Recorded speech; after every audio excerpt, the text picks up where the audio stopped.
সংযুক্ত আরব আমিরাত অনির্দিষ্টকালের জন্য এই ভিসা বন্ধ থাকবে। গেল রোববার এই সিদ্ধান্ত নেয় দেশটি। এর আগে বাংলাদেশের সহিংসতায় সমর্থন জানিয়ে বিক্ষোভ সমাবেশ করায় 57 জনকে সাজা দেয় সংযুক্ত। আসসালামু আলাইকুম। আপনার কপাল যদি আপনি নিজে খান তাহলে কি কেউ ধরে রাখতে পারবে?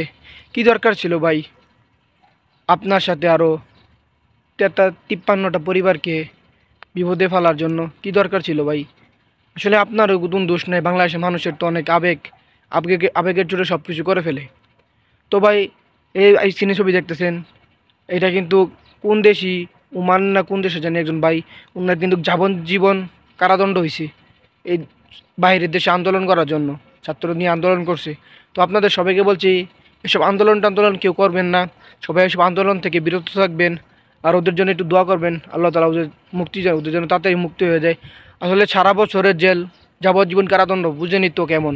আর ওদের সাথে যে আরও আসছিল 53 জন, ওদেরও আপনার 10 বছর 13 বছর, কেউ 5 বছর, কেউ 8 বছর করে এইভাবে করে আর কি জেল হয়েছে। তো ওদের সবার জন্য দোয়া করবেন যাতে ওরা তাড়াতাড়ি ছাড়া পায়, আল্লাহ তাআলা ওদের জন্য ওদেরকে যেন তাড়াতাড়ি মুক্তি পাওয়ার ব্যবস্থা করে দেয়।